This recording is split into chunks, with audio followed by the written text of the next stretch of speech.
عربی زبان میں صبر باندھنے کے معنی میں ہے۔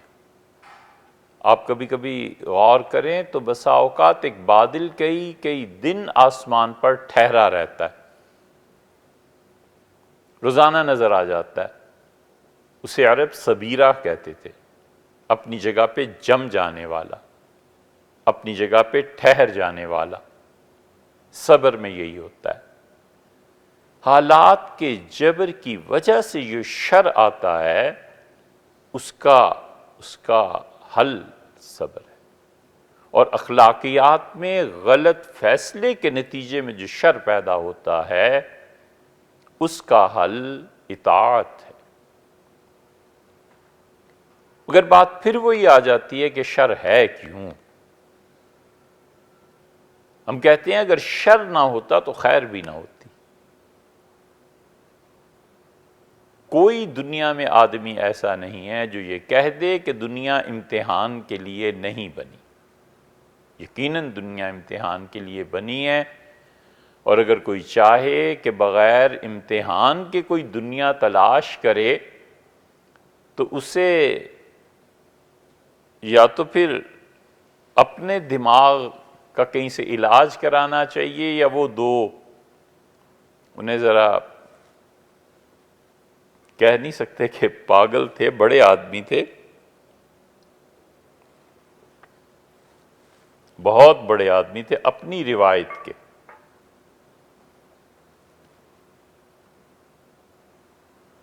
ان دونوں کا بھی یہی تھا،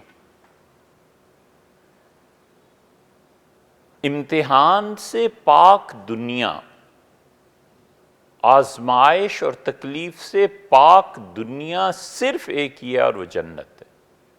اللہ جو بار بار اس کے متعلق کہتا ہے کہ لا خوف علیہم ولا هم یحزنون، نہ انہیں کوئی خوف ہوگا اور نہ انہیں کوئی پریشانی۔ خوف ماضی کے متعلق ہوتا ہے کہ کوئی بات کھل جائے، ماضی کی ندامت۔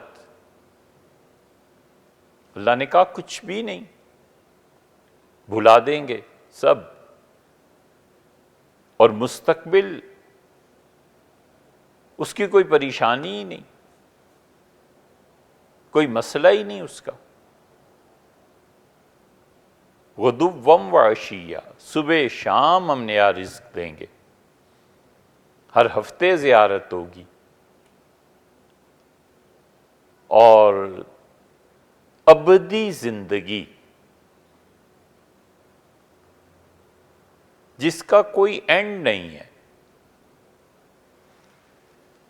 ہمارے بچوں کو اس ابدی زندگی پہ بھی ایک سوال پیدا ہوتا ہے ان کے دماغ میں کہ تھک نہیں جائیں گے ہمیشہ جی کے۔ اس سے پوچھو کہ کبھی کبھی مووی جب دیکھتے ہیں، فلم، کہ یہ اسے مار رہا ہے، اب بم گرانا ہے، اب یہ فوج لڑ رہی ہے، تو اپنی سیٹ سے آہستہ آہستہ آہستہ آہستہ کھسکتے کھسکتے بالکل ایج پہ آ جاتا ہے کہ ارے اب کیا ہوگا۔ اور اگر وہ فلم وہاں پہ ختم ہو جائے اور وہ کہے کہ نیکسٹ اس کو دیکھیے گا، تو پھر کیا بیتتی ہے دل پہ کہ او یار، او ظالم، پتہ تو چلتا ہے نا۔ اس سے پوچھو وہ جو سرک رہا تھا اور وہ جو ایج تک پہنچ گیا، اس میں وقت کتنا لگا۔ اب تو ویڈیو ریکارڈنگ ہو سکتی ہے، ٹائم بھی ماپا جا سکتا ہے، اور وہ جو حالت ہوئی اسی حالت کو ایکسپینڈ کر دیں، صدیاں بیت جائیں گی۔ حضرت رسالت مآب صلی اللہ علیہ وسلم نے اسی حقیقت کی اطلاع دی ہے، اور فرمایا تم جب پہلی مرتبہ اللہ تعالیٰ کو دیکھو گے تو تم اس کے سامنے سجدے میں پڑ جاؤ گے، اور نامعلوم مدت تک سجدے میں رہو گے، اس لیے کہ حسن کہتے ہیں جہاں دید کا سامان کم پڑ جائے، حسن اس کو کہتے ہیں کہ آدمی کہتا ہے دو آنکھیں ہیں، سارا جسم آنکھ بن جائے، میں دیکھوں یہ چیز کیا ہے یار، کیا شاہکار۔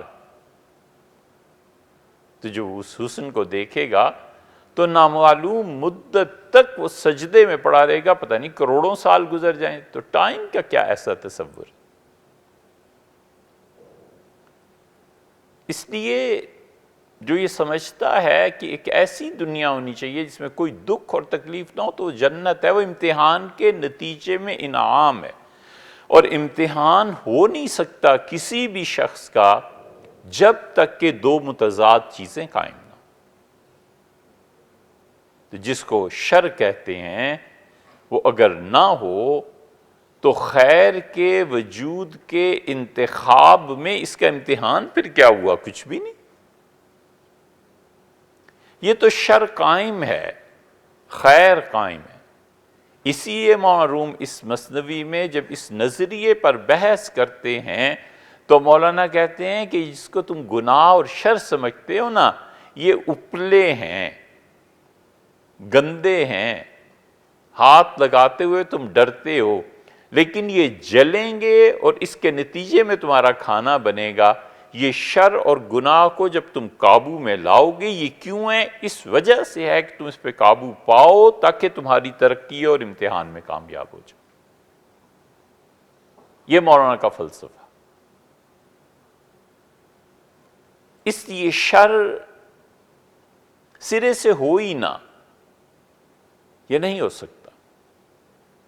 وہ خیر ہی کی ایک قسم ہے اور اللہ نے بندوں کے لیے بنائی ہے، اسی لیے وہ کہتا ہے کہ نبلوکم، وہ تمہیں آزماتا، اور پھر بالخیر والشر، خیر اور شر کے ذریعے۔ ایکم احسن عملا، تم میں سے کون ہے جو بہترین عمل لے کے آتا ہے؟ اگر بدترین قائم نہ ہو تو بہترین کی پہچان کیسے ہو جائے گی؟ یہ نہیں ہو سکتا کہ وجود ایک ہی رہے اور مسلسل سفر کرتا رہے۔ اس وجود کی ایکٹیویٹیز کو، عمل کو روکنے کے لیے ہرڈلز کھڑی کرنی پڑتی ہیں۔ یہی گناہ ہے، یہی چیز ہے، یہی شر ہے۔ اب اس کے ساتھ جب وہ ٹکرائے گا تو پھر اس کی چنگاری پیدا ہوگی۔ اس کے ساتھ جب ٹکرائے گا تو پھر پتہ چلے گا کہ امتحان میں، اس معرکے میں کون جیتا اور کون ہارا۔